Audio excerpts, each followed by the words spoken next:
that I get here? Where do I begin? Where can I feel safe? Who can I talk to? Does anybody understand me? Where can I turn to?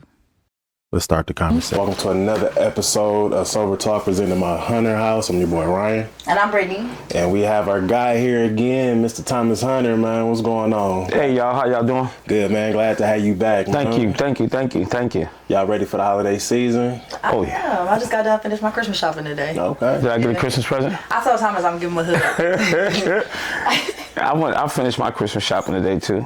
Mm-hmm. But I ain't finished. I still got my grandbaby to do tomorrow. But I got mine pretty much finished. The mall was so crowded. Yeah, I went to Somerset. It was Me off too. the chain. I didn't see you. I couldn't park nowhere. I ended up finding the spot right in the front, but right before that, it was nowhere. I was right near PF Chang's. It was, Yeah. I was here getting ready. I had to make sure I had the quarter zipper on for the seasonal. Okay, Ryan, you looking fancy today. Yes. So we try, little 2026 preview. But we got our beautiful tree as y'all can see. So we go jump right in. Celebrate New Year's and the holiday season. I know you had some little game you wanted us to play on. Yes. So I got a game. It is called Cut It, Keep It, or Grow It. So cut it means that you're gonna leave it in 2025. You're not taking it in 2026. Keep it means you taking it into 2026 with you, and grow it means it's something you need to work on and you need to grow it, and you need to grow more of it. Cool. That's a good one. Okay. Yep. All right. So communication. Growing it. Grow it for sure. Yeah, I gotta grow more. I think we can always do better in communicating, especially when it's something, someone close to you. Yeah. Yeah, communication is important, and I think I need to grow it. Yeah, I absolutely. would say grow it too. I need to work on my words. My words sometimes they can cut. Yeah. Like I just had a back and forth with somebody today, and my words wasn't really the nicest. So I really need to work on my communication. So I'm gonna say grow it. I'm gonna say grow it in certain aspects. Certain things you could communicate with somebody that is not going nowhere. So it's like communicating with a brick wall. So I'm gonna say grow it, but grow within myself. Okay. I say that's what it's all about. All right. Let's see. Media presence. Keep it, cut it, grow it. Media present. Yeah, we were just talking about social being more media. Social media. I need to grow it, not so much for myself, but I think it's important for what I'm trying to do to reach other people that suffer from substance abuse disorder. I think I can do better. I need to grow it. You need to grow it. I agree. I keep telling Thomas, because we growing his TikTok right now, and they love Thomas when he on TikTok and he just giving those motivational and I know that it's coming from his heart, you can tell it's just it's on my heart, I'm gonna say it.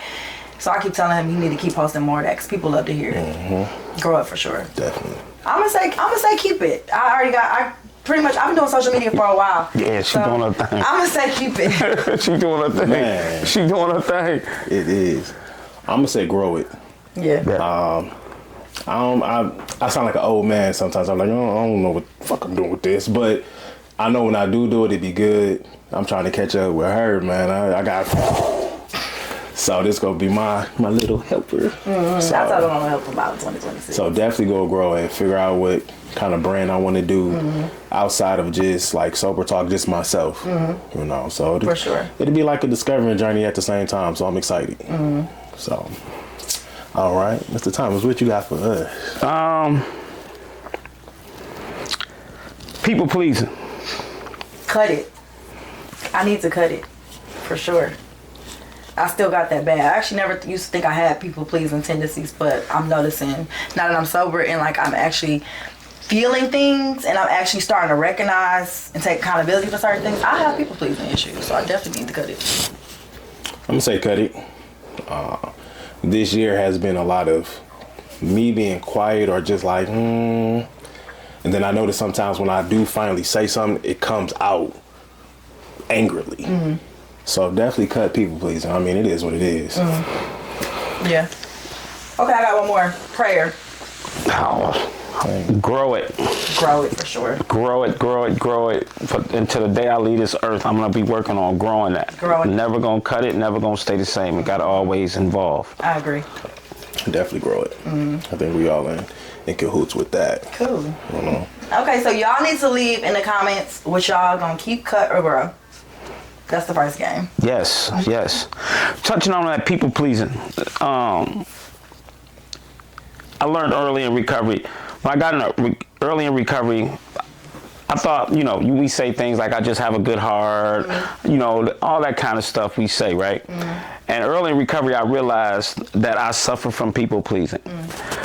And people pleasing come from a place of not understanding your boundaries and who you are. First, understanding who you are as a person, what to accept and what not to accept, and feel so comfortable in your skin that telling somebody no ain't gonna make you think if I tell you no, you're gonna look at me different. See, that was my thing. I would, if I tell you no, if I tell you I can't do something, then you're not gonna look at me. You're gonna look at me different, or I'm not gonna feel like a man because I can't do certain things right now.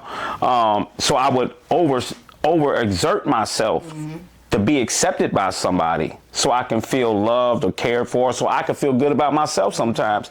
And what would happen, Brian touched on it, once I don't feel appreciated, or I can't, no matter how much you give, you're never going to be able to please everybody. I'm telling you. You're never going to be able to do it. It's draining.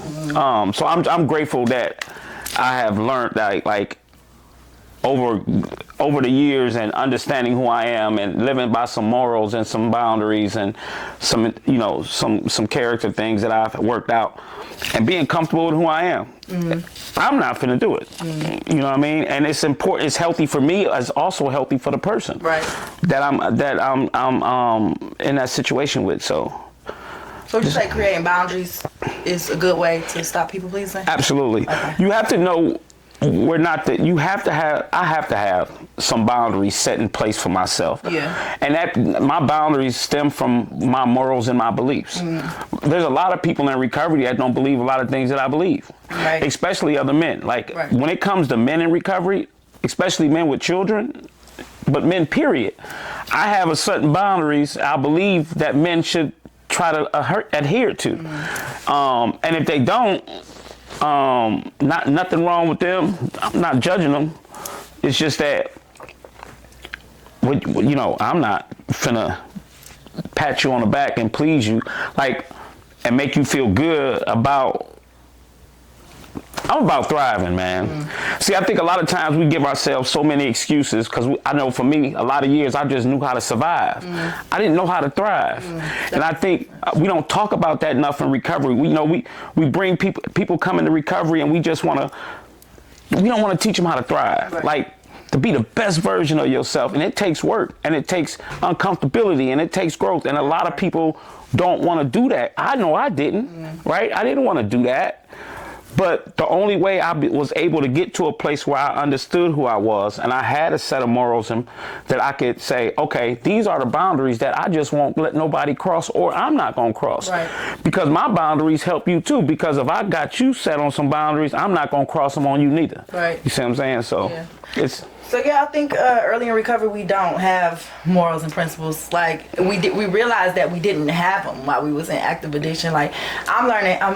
Came up on 5 months on the 17th, and I'm learning that I'm starting to establish morals and like even integrity with certain stuff. And I realized I'm like, I didn't have that. Like I was just doing anything, like just because you don't care. But this is crazy. People think I'm crazy about this. I have a serious boundary. I have a serious thing in my friendships. Like I can't be friends with somebody who will go to a Diddy party. Like I can't. I'm not even playing. Like I really think if you can still go to a Diddy party after knowing everything that Diddy did, I can't be your friend. Yeah. That's fair. All my friends they be like, I'm going. I'm like, nah, I ain't going to no Diddy party. I ain't going to no Diddy parties. I ain't going. Nah. I ain't going. How would you say people who do create boundaries, how do they enforce it, or how they like, hey, you know what? Because I have seen plenty of people say, this is my boundary, this, and this, but I'm like, you just let 50 people over your boundary, or you just went across. Like, how do you? Because that's one thing that I had to learn.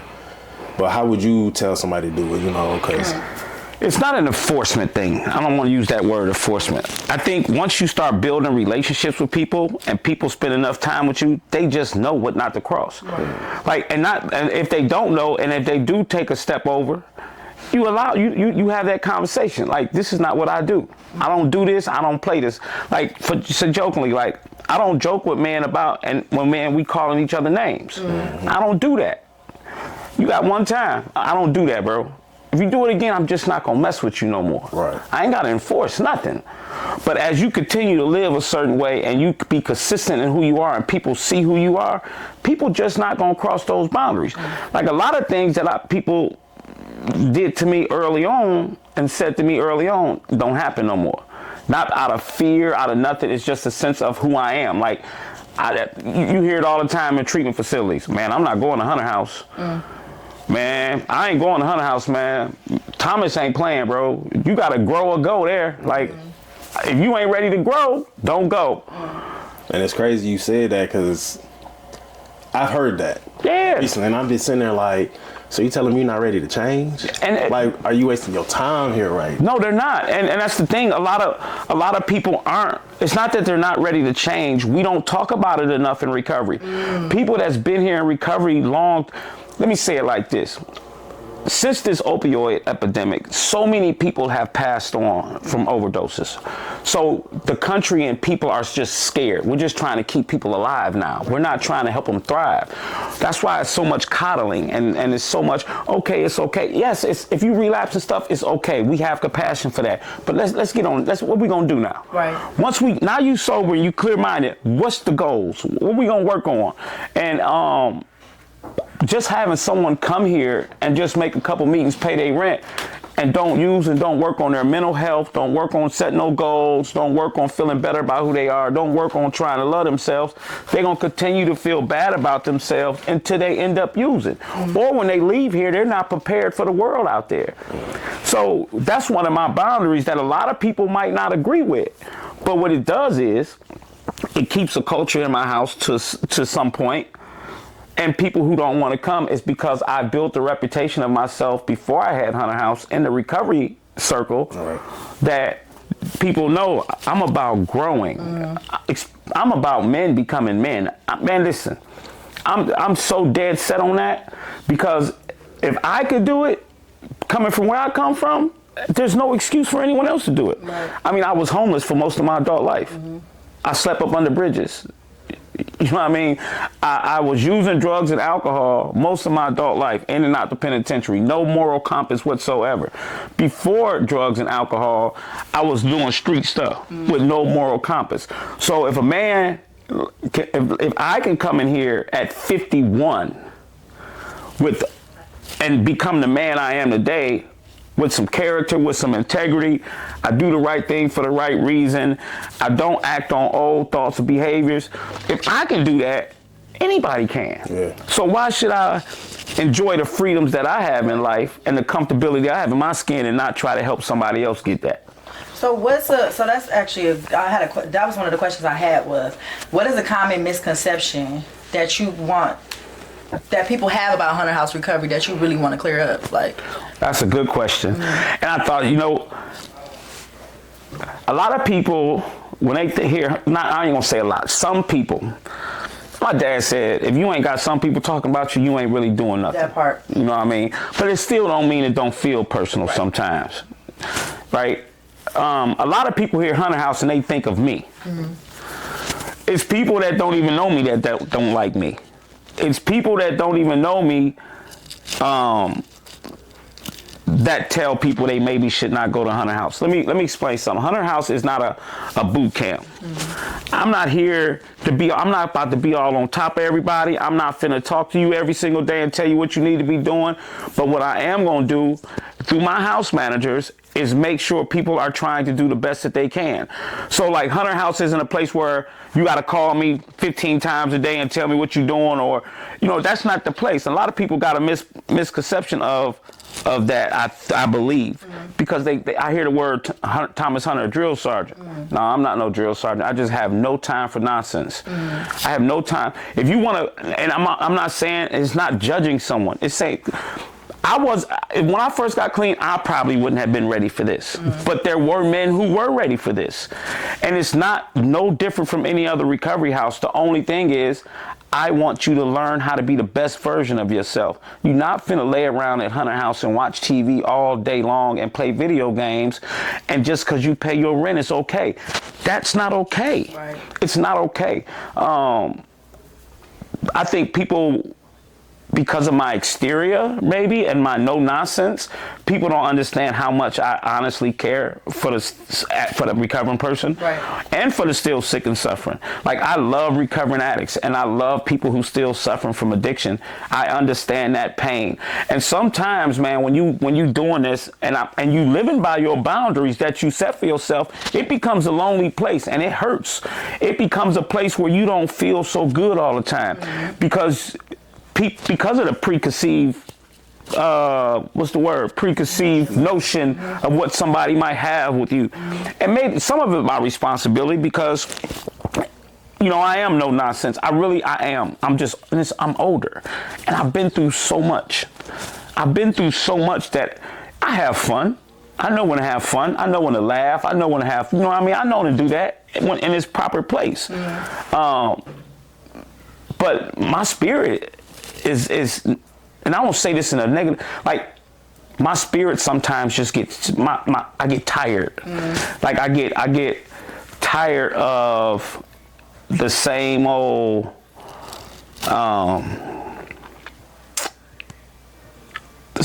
stuff people say. And it's not necessary, because it's not necessary. Whatever works for anyone. And I tell people all the time, I tell my guys here all the time, this ain't the place for you. I'm not going to put you on the street. I'll help you find a place to go. I'm not going to take it personal. It's okay. We can take you. I will make sure you have a place to go before you leave here. And you can ask any of my guys here, do I come? Am I on their head when they not doing it? Absolutely. 100%. And I'm not finna say sorry for that.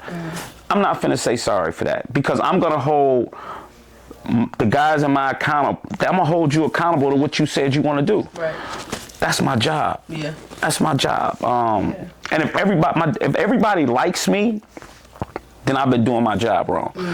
Then you people pleasing. I've been people pleasing. Yeah. So I used to come in recovery. I'm gonna share this real quick. I used to come in recovery, and popularity was very important to me because I had such low self-esteem. Making sure I had the right woman, making sure everybody knew Thomas H. I wanted to make sure everybody knew who I was, right? But I never knew who I was. I lost myself in trying to make everybody else happy, and I want everybody to like me, and I'm gonna be one way with you, and then I'm gonna come over here and be another way with you, because I need both of you to like me, instead of just being who I am. Yeah. You like me and you don't. Okay, I'm good with that. Or neither one of you like me. Okay, good. I'm good with that. When I got here this time, that didn't mean nothing to me. I don't need to be popular. I need to be respected. I need to be for the people that understand my heart and know what I'm trying to do. I have a lot of guys that I've worked with that is doing really well. And it's not because of me. It's because they took the message that came through me from God and did what they did with it. It ain't me. Their success ain't my success, or their failure ain't. But they listened through what God was sharing through me to them, and it touched them. And now they not only sober, when you look at them and the way they living, that's a grown man right there. That's a grown man right there. You know what I mean? Yeah. Like, you can tell a grown man and a legal man. What's a legal man? A legal is somebody who a part-time adult. You know what I mean? But yeah, it's still, when you have a set of boundaries and you live a certain way, it can be a very lonely and hurtful place at times. Yeah, and also I like how you said you want them to be thriving, because somebody spoke about that at one of the meetings, like, you don't want to be clean and miserable. And I thought about that, like, I don't want to be clean and miserable. I actually want to recover. Like, I think it's a difference between being clean and being in recovery. So I'm now trying to take that step from, like, I don't want to be clean and then have my own old ways of thinking, or like be doing the same old things that I used to do, or like, be the same person. But I truly want to recover. I want to thrive in my recovery. I don't want to feel, because I got this thing where I feel sometimes like, damn, how they can drink and go on and just do their normal thing, and I can't do that. Like that sometimes makes me feel away, but it's like, you know, it's something that I'm noticing that I'm starting to feel, and I'm like, I don't like that. I feel like that. Like I can still, you know, thrive and have fun sober. I don't need to drink to have fun, but for some reason right now I got this thought where I'm like, damn, they can just drink, go to work, live their life. Like, you know what? I had that thought. I used to have that thought. Let me give you well, most of us that suffer from substance abuse disorder, our perspective is distorted, right? Let me give you this. The reason why you can't is because God has something greater for you to do, and it doesn't involve alcohol and drugs, right? I used to be that person. Why my brother and sister can drink and I can't?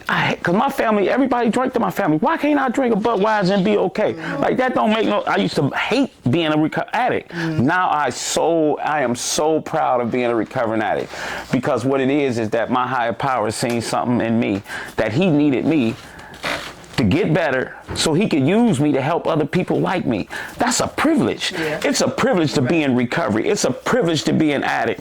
It's a privilege to be able to have some steps and people to help you get introduced to who you really are. A lot of us don't want to really we miss the boat, because the best blessing in recovery to me is my best blessing is getting introduced to who I truly was. Like in our literature, it talks about drugs is just a symptom of the disease. Drugs ain't your disease. Drugs is not your problem. It has never been your problem. Yeah. We suffer from a disease called addiction. And it's emotional, mental, and spiritual, and not only physical. A lot of people just want to focus on the physical part because that's the easy part. That's why you hear around the program, just stay clean no matter what. Okay, it's staying clean is a successful day. That's in the literature, but I don't believe that. If you stay clean, you had a successful day. I don't live by that. What meetings you go to? I need to be. I don't live by that. I live by, if I put my best foot forward throughout the course of the day and did not use, I had a successful day. Yeah. Because check this out. I'm the type of guy before, not now, that could stay clean and still rob somebody. Yeah, that part. I was the type of guy who could stay clean and still cheat on his wife and all kinds of shit. Still lie. That's a successful day? Right. Because I didn't put no drugs on it? Yeah. No, that ain't to me. Anybody else, and see, those are the kind of things people don't agree with me with, and I'm okay with that. But just like I'm okay with what you believe, you got to be okay with what I believe. If you don't agree with it, I'm good with it. Because you just said you had 5 months. You're a totally different person from when you were when I first met you.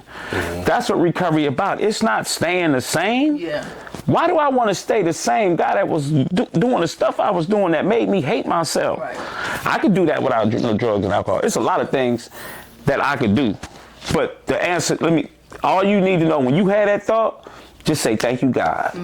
Thank you, God, that you seen something in me, that you spared me from addiction so you can use me so I can be your partner and work with you to help people like me. You have a ministry that's coming. You were in the spotlight. It's a lot of women your age that work where you work that don't have nobody to look up to, and they struggling. Man, it's a heavy burden to carry. But it's our responsibility. I tell the guys here, we ain't in recovery. Most of us are so self-centered that we think we get in recovery and it's about you. Right. It begins with you, but it ain't supposed to end with you. Yeah. You get here so you can be used, so you can get better, so you can help other people suffer from addiction, so you can become a productive member of society. A productive member of society don't mean just because I pay my rent and I pay my bills, I'm productive. It's a lot of unproductive people that pay their mortgage every month. Right. That's true. But they give back to nothing in society but financial. They help. Who have you put a smile on their face? Who have you been inconvenienced and still went and helped? It's easy to help somebody when it's convenient. You know what I mean? So those are a lot of things that I have in my life. And see, I carry a big old bag by living the life I live and being the man that I am. And I got big shoulders for it because my shoulders ain't my own. See, I rely on a God that's way greater than me. I rely on the same God that, without my permission, brought me out of the Cass corridor and out of the prison system and put me somewhere and helped me get better. And I have a life now, not just because of external stuff, but because of how I feel about myself, how I know who I am as a man. can't nobody take that from me. Yeah. Your greatest worth is your past. It's your past struggles. Every human being, we missed the boat. Your testimony ain't nothing more valuable than that. That's true. Nothing. I don't care how much money you get, how much stardom you get. There is nothing going to be valuable what God brought Brittany through. Because when you open your mouth and you speak life into someone and you watch them start to come alive, oh my God. Oh my God. A lot of people, we missed the boat. I missed the boat for a lot of years coming in and out this process thinking it was about me. As long as I stop using, I'll be okay. All you got to do is ask yourself this question. There's a lot of people that started using when I did. A lot of my homeboys, we tried the same drugs and everything. They never became homeless. They never chased that shit for 30 years. It was something wrong with me to make me live like that. It was something that I was missing inside. I lost me. I lost that little boy. I lost that child. I had to rediscover him. But yeah. That's really good. Yeah. So you're saying to shift your mindset with gratitude. Absolutely. That's good. I like Absolutely. Absolutely. I would rather, man, I haven't had any alcohol or anything in my system in 7 years. Yeah. You couldn't have told me that. I don't think about it. I ain't thought about no drugs and no alcohol, and I don't know when. And I share this at a table. People are like, yeah, right. Man, listen. If you want to still think about that, think about it. It's not because I'm better than, it's because I'm connected. See, if I get unconnected from my source, of course I will start thinking about drinking again. Of course I will. But if I stay connected to the source that brought me here and stay connected to my purpose, man, I don't think about no drugs and alcohol. That's good. I don't think about hurting nobody. I don't think about stealing. I don't think about no slick moves. I don't think about none of that. But let me unplug for about a week. Let me unplug for a week and see what happens. The guy you see sitting in front of this camera, in 2 weeks will be somebody y'all wouldn't even want to talk to. Yeah. Without drugs and alcohol. Oh man, Thomas tripping. Man, you hear what Thomas did to that guy at the meeting? Man, Thomas, he losing this goddamn mind. But I'm grateful, man. Like, really, when I was gonna come on here, I was driving over here, man. I really didn't know what I wanted to say. I just knew something needed to be said because I see and I hear. And that's bothersome, but it's okay because I know where it comes from. It comes from a place of not understanding who I am, and it comes from a place of not understanding who they are.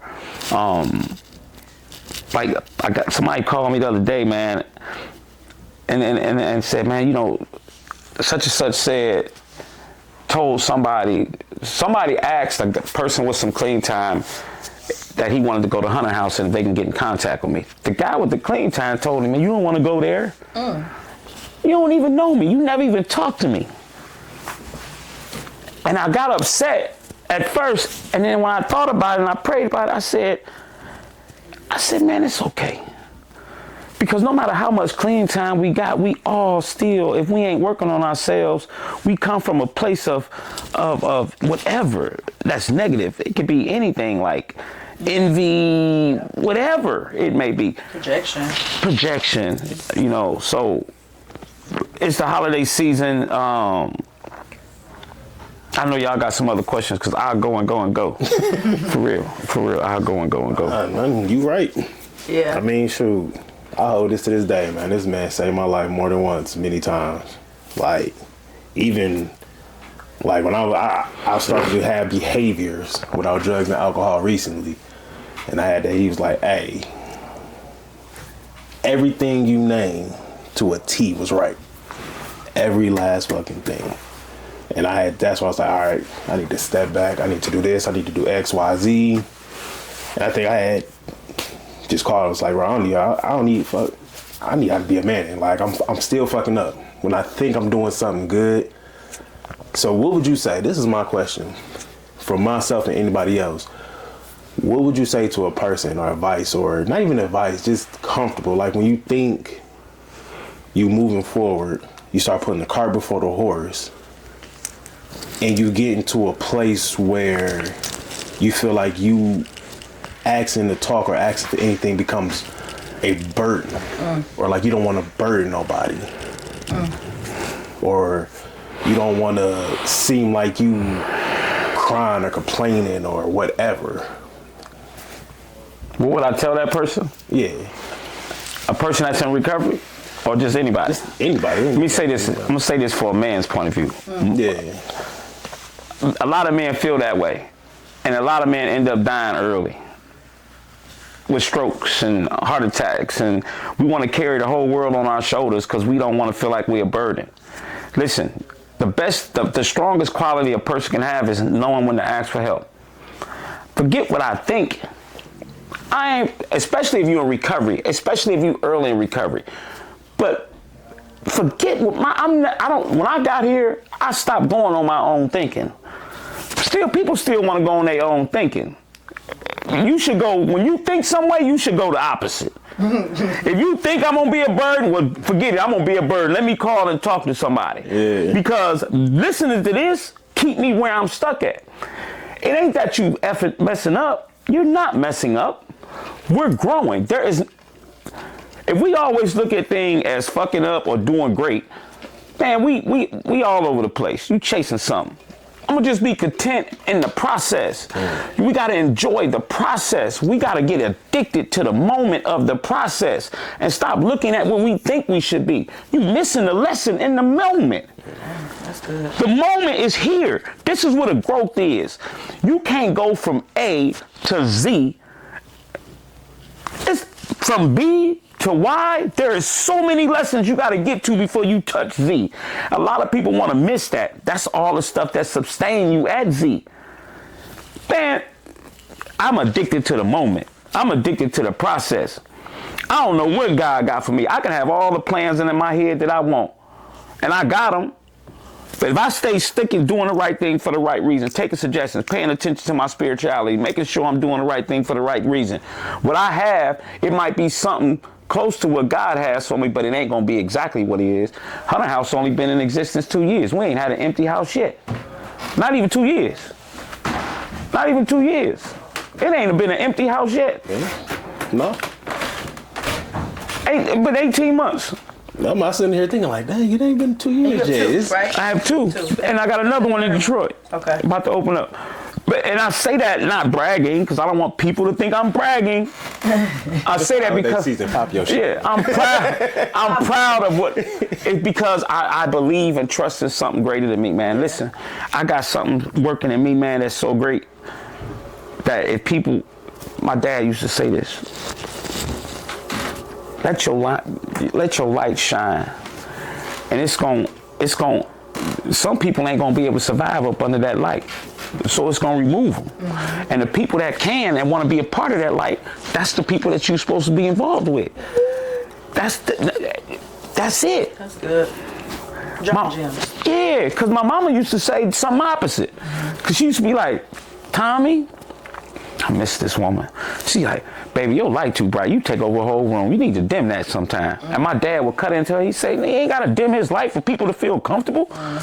Man, if they don't feel comfortable, they need to get away from his light. He don't need them around him. I'm not cocky. That's one other thing that go out about Thomas Hunter. He arrogant. He cocky. He this. Listen, I'm very confident in who I am.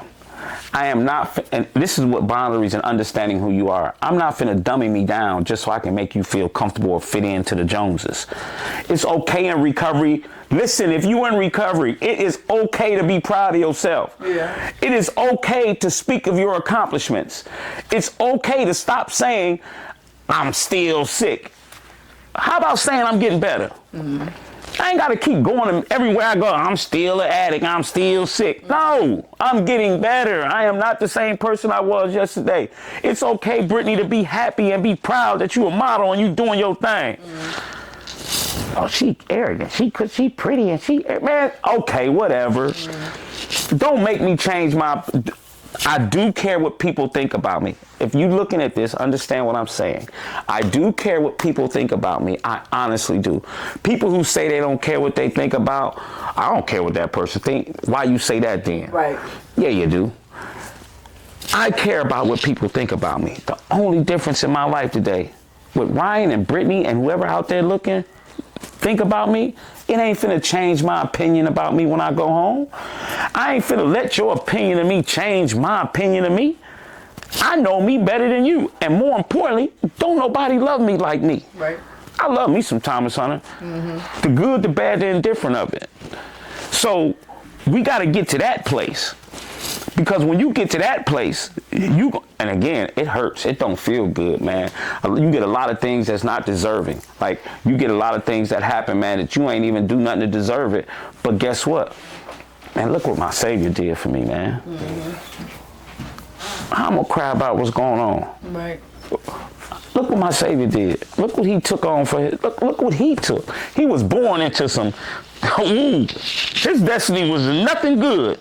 And he crucified a perfect man. A perfect man. I don't know how they not gonna, So somebody talking, you, and that's who you believe in, right? Mm-hmm. So somebody talking about me, what I'm supposed to, man, keep talking. Yeah. Keep talking and keep watching. Yeah. Keep watching, not watching me. Keep watching how God moves in my life. Keep watching how learning how to live by some integrity and some boundaries and live in character and do the right thing for the right reason. Keep watching what God do for my life. And here's the thing, ain't nothing selfish about me. Mm-hmm. I want to share it with everybody. Yeah. Mm-hmm. That's my biggest issue. I don't want to keep all this to myself. Everything I got going on, I want to share it with everybody. I share it with guys here at the house. I want to share it with everybody. It's nothing Thomas Hunter won't do for somebody who's trying to do what they trying to do right. Nothing. Yeah. I ain't gonna tell you, I got your back, and you just keep doing what you're doing, and then something financial come up, I got you. Mm-hmm. As long as I see you trying to do what you trying to do to be better, I got you. Mm-hmm. Don't get mad when you ain't doing your part, though, and I tell you I ain't got you. Right. I ain't enabling nobody. Right. Share about a member of Hunter House that sticks with you, that you think about. There's so many of them. Because I look at success different than what most people might look at. I don't look at success as a completion. Mm-hmm. I look at steps and people recognizing, making mistakes and still changing. Making mistakes, owning a mistake, moving on from it, right? But if I had to share one, I'm going to share two. Mm-hmm. That's cool. I'm not going to say his name, but he's still at Hunter House. I met him at a meeting in Detroit. He was 8 days clean. Didn't go to treatment. I don't even go to this meeting. I just one day got up and said, I'm going to just go to this meeting. I went to this meeting and I met him. He didn't have nowhere to go. He was staying at a brother's house who was trying to hustle him out money so he can continue to get high, So I shared about having Hunter House. He pulled me to the side, said, man, I need a place to go. He moved in that day, and he hasn't missed a beat since. Everything that he said he was going to do, he has done it. As far as making his meetings, going to work, taking care of his mental health, being responsible, working with a sponsor, like he's doing all those things. He has had some bumps in the road as far as making bad decisions, calling me and talking about those decisions and switching up on them. I think that would be one, but there's so many others, because I see success in all the guys at the house. I see each guy before they don't even recognize it. The other one would probably be Ryan. To see where I first met him, his eagerness to try to get external status so he can take care of his whatever he thought he needed to take care of, to be able to come to Hunter House and to change his whole perspective, to see him go through disappointment with work and be patient and go to these jobs that he really don't want to go to every single day, not really having any money, and believing and trusting and staying situated and not rushing the process. That's probably the biggest success story when it comes to Hunter House, because of who I know him to be. Not liking the journey all the time, but staying in it. Yeah. You don't have to feel good about it. You ain't got to like where you at, but you got to stay in it and keep going. But to see him go through the medical issues that he's had, and not the disappointments he had with thinking he was going to get certain jobs that probably could have changed the trajectory of his life real fast. staying in the moment and allowing God to let happen what needs to happen, Right. I think is the biggest success story. And I'm not saying that just because he's sitting here. I'm saying it because it's the truth. That ain't who I am. I ain't gonna blow smoke up nobody. I already know. But yeah, that's it. Even though he just pissed me off last week. Yeah, but anyway, it's all right, good. And don't cut that. Don't cut that out either. Well, I ain't edited. You edited this week. So. Yeah. Hey, I know I did. I remember. But it's not that. Let me rephrase that. And that's another thing, misconception. Do I get anger? Is a secondary emotion. There's always a primary emotion. Anger, you can never feel anger without feeling something else. Okay, that's good. There's a primary emotion that triggers the secondary emotion, which is anger. It can be jealousy, it can be hurt, it can be disappointment, it can be any of those, and then the frustration becomes anger. I'm never angry with the guys. I get frustrated. And I get frustrated, not with all of them, but with some of them more often than others, because at some point you should already know who I am. You know what I mean? Like, and I think a lot of people see me as, I have a passion. I'm sorry. Don't cut that neither, because I'm tired. I have a passion for what I'm doing. And sometimes that passion can come off in frustration. Because it's a heavy, this job ain't easy. Like, this is not the only, I work with recovering addicts all day, every day. And, you know, there's a lot of emotions that go in working with people like me. And sometimes the passion can be mistaken for, man, he tripping. Yeah. You know what I mean? And I'm old, man. Like, I'm 58. Like, I come from a whole different breed of, you know what I mean? Like, I just can't be that guy to know, like, Ryan's seen it. I'll hug guys. I'll pat guys on the back when they doing well. I'll do all those things. But you're not going to sit in my face and tell me that it's raining when I know it ain't. Right. And me going to be like, okay, no, I'm not. Right. I'm not. So do you think that, this is a question that I have, and because I'm noticing this as a woman, as a black woman, do you think as a black man sometimes that your passion can also be mistaken for anger? Absolutely. Okay. Absolutely. Yeah. Absolutely. Or and again, I have to understand this. See, always evaluating myself in ways to grow. I need to understand that I have to learn how to tone that down so the message can be received, because everybody can't receive the message that way. Sometimes I can come off too harshly, and I know that. And I have to work on that and get better at that, because everybody's not equipped to handle that. And I can push somebody away who God is placing in my life to help, because I'm acting out my emotions. I ain't perfect at this process, never claimed to be. I have to work on that and get better. That's something I have to do better in 26. I have to be able, and I have to be able to know when and when not, and who not to. Everybody can't do it the same. Everybody can't get it the same. And Paul's a great example of that in the Bible. He speaks differently to different groups of people. Absolutely. Because that's one thing that I noticed. I can't speak to everybody the same way because it won't be received the same way, especially and it sucks with me being a black woman. Sometimes if I'm passionate about something, it can come off as I'm angry. And I'm not even angry. I'm just passionate about it, but I have to know how to deliver it to a particular person. Or they'll be like, whoa, like, now they look scared. I'm like, I'm fight with you. Like, I'm the least person to fight, but that's, something that I got to work on too. But I know something funny. You saying that, because I was going to say, man, no, you need to say how you want to say it. But then when you mention, you say it to different people, different ways. I know for me. Oh, you getting it the way you going to get it. It's just how it is. This is the funny thing, though. I've been around you before, and my phone, you can't hear me, but it's loud. And you hear, man, da, da, da, da. And people looking at me, what happened? Oh, no, somebody fucked up, we good. Or once I was on a bus, and the bus is loud. All you hear is somebody yelling in my phone. I'm like, you asking me questions, and I'm like, what? You good, sir? Oh, no, it's straight. Shit. I'll be good in about an hour. But it's crazy because to me, I ain't gonna say you're used to it, but that's what helped me. Because I remember when you first started talking like that, and when we first got together, first it started off with excuses. Oh, this, and this. Then as I started growing, it started being arguing back. Like, man, what? Now I'm at a point to where if I know I did some crazy shit or something happened, I just be like, And I think at one point when I stopped talking, you ain't got nothing to say? I'm like, I have nothing to say. You're right. I ain't got shit to say. There's nothing in the world that I can say. I ain't got no excuse. And to me, and it's crazy because, like I always say, that's what I always needed.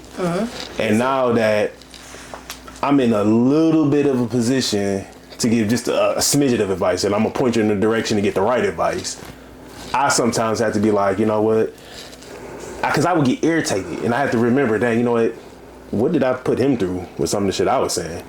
Or what did I say to my sponsor or the people? I got to remember to put grace because I didn't give it a lot of grace. So sometimes when I hear that cuss out, I be like, And here's the thing, when it comes to that, that's something else I want to work on in 26. Okay. My communication has to be better. I don't care how I'm feeling. I have no right to talk to other grown men like they my child. See, I can own mine. Yeah. Because I'm gonna continue to grow to be the best person I can be. Right. Right?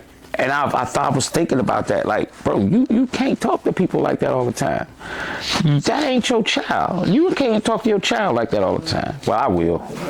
But so that's something I need to start letting people also see the lighter side of me. I don't think I let people see that enough. And it's not changing who I am because there's a lighter side. There's a loving side to Thomas. The lighter side of Thomas. Yeah, you do. It's a loving I always say that. Yeah.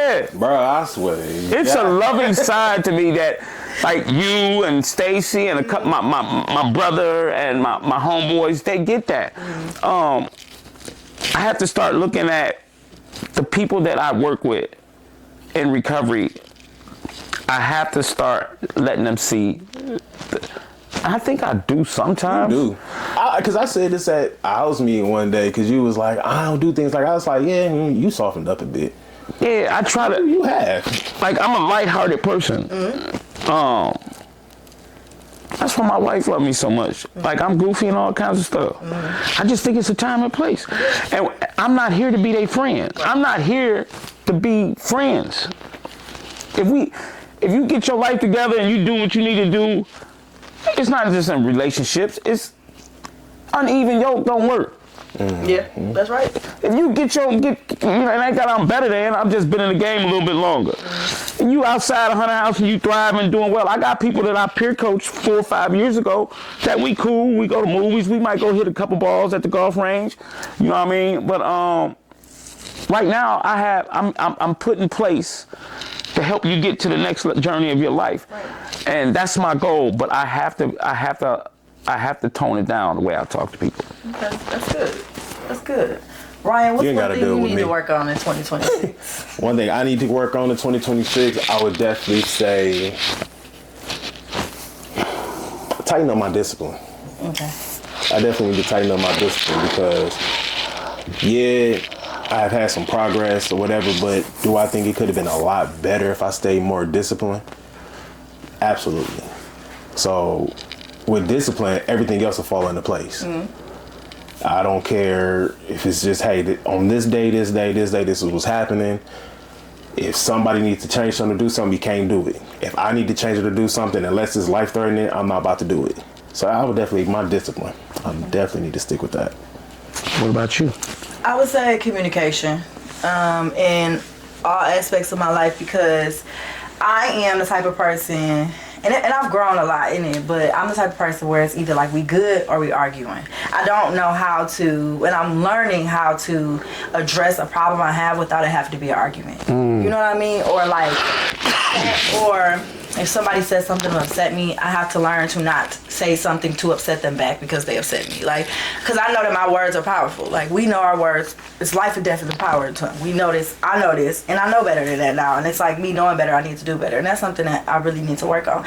And it's crazy because today when I did it, it's like I prayed this morning for the Holy Spirit to guard my tongue. I literally prayed this very prayer, and then it seems like I got tested all day with my, and I failed, and I went to God. I was like, oh God, I apologize. Like I literally had to come ask for forgiveness for that because the words I said just wasn't right, and I don't gotta say stuff to people to put them down because they put me down, or like, you know what I mean, or I don't have to be avoidant. Like I'll be avoidant about something. If I need to talk to somebody about something, I'll become avoidant about it instead of me just talking about it. Like, but if we arguing about it, I'm gonna get it off. You said you do what? Avoid what? I avoid the confrontation of it. If it's a calm like confrontation, if it's an argument, it's different. If it's okay, part of people pleasing.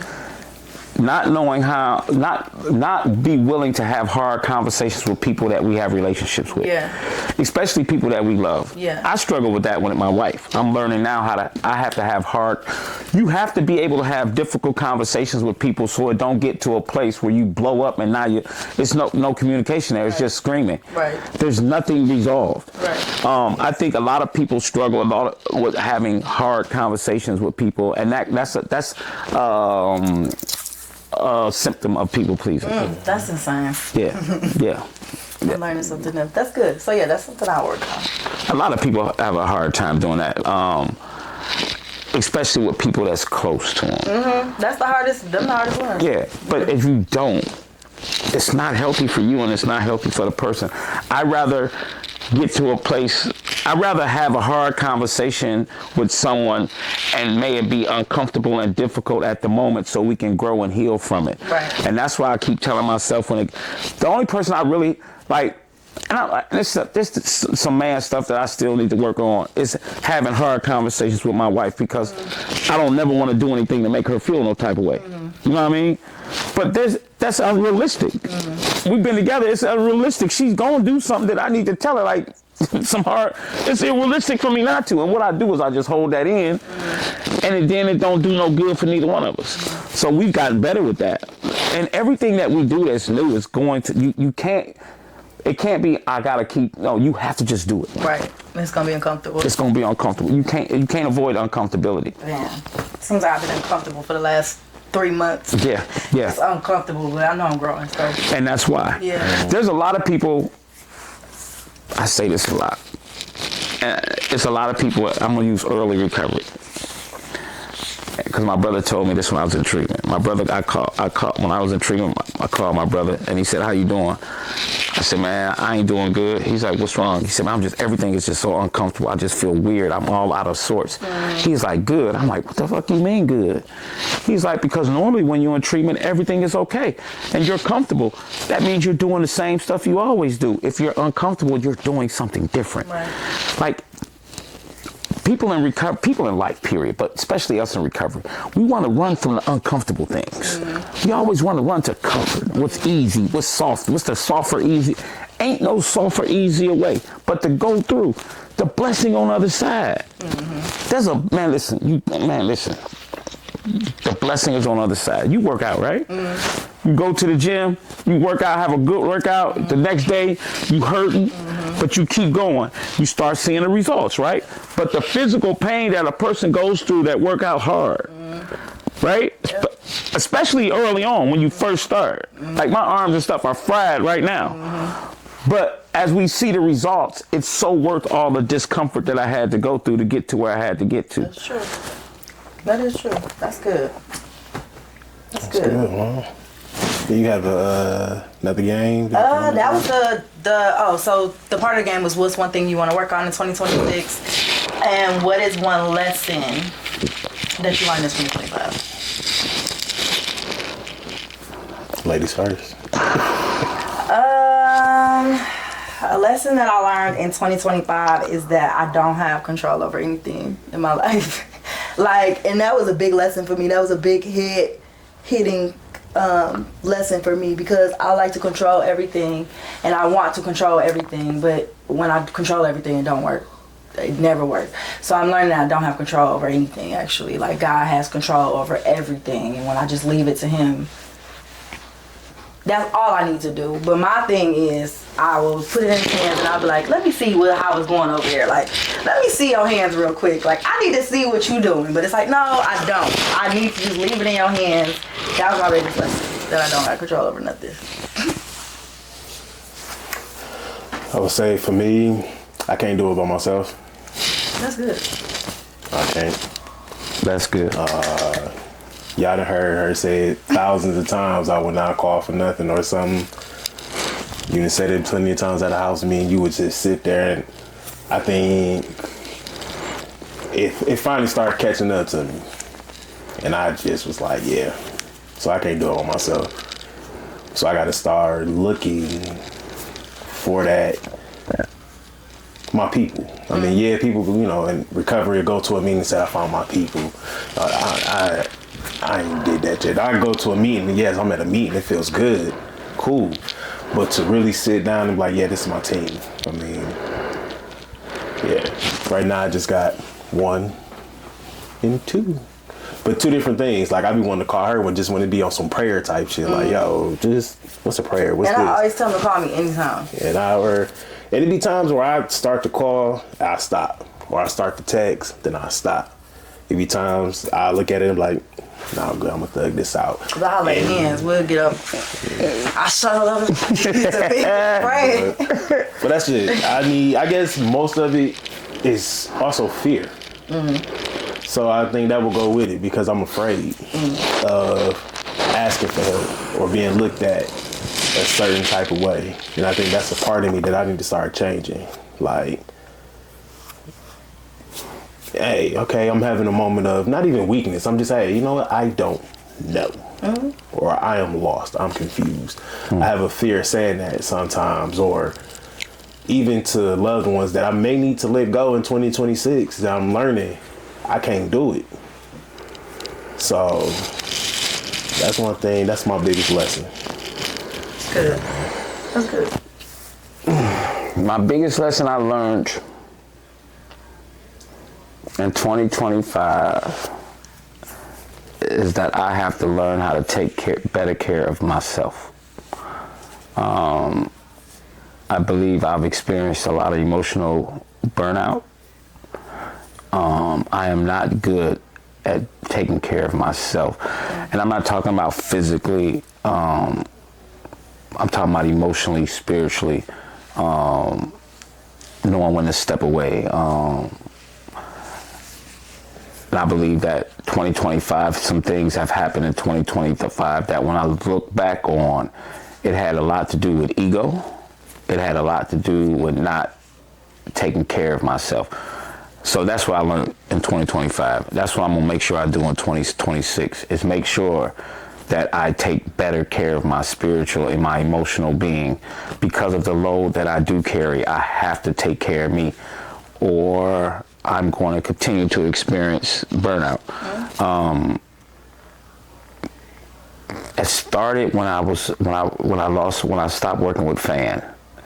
I could see the emotional roller coaster I was on. Yeah, I gotta take care of me. That's good. Yep. That's good. See, y'all, I ain't perfect. Yeah, nobody's perfect. Y'all ain't cocky. I got issues too. We all do. So before we close out, what are we expecting from Hunter House in 2026? What is it that you want people to know about Hunter House before we close out? You can expect the unexpected. This is what I do know. Me and my board, we're gonna get busy. My goal is to have a treatment facility. I want a treatment facility where men can stay up to 90 days, up to 6 months, 90 days to 6 months. Small, intimate place where men can come and address their substance abuse disorder, but also to deal with the emotional trauma and all that kind of stuff. Yeah. Right? So what you can expect in 2026, continue outreach. The bonfire is going to kick back off when the weather break. I'm gonna be opening up another house in Detroit. And just keep us in your prayers, man, and keep us in thought. Hunter House is not a place where you're going to be dogged or treated badly. You're going to be pushed, yes. And it's not a place where you come and the Gestapo's here. That's not what it is. It's 2 kinds of love, man. There's some hard love here. Yeah. Just keep it 100 with you. Like, I love the guys at my house, and I want them to have the same thing that I have found. I want them to get introduced to themselves, and I want them to feel so comfortable in their man, who they are as a man, that when they leave here, their children know what a man look like. Their wives get their husband back, not a version of themselves. The society gets a person back that's willing to help and contribute to society and to the human cause of substance abuse disorder. That sounds good to me. We Gucci? Yeah. We are Gucci. Good. Thank you so much. Yes. What's those? Wait, we gotta close out. Oh, what we close out to? Thank you so much, Thomas, for joining our episode. I'm Brittany signing out. Ryan, see y'all next time. Happy holidays. Happy holidays, y'all.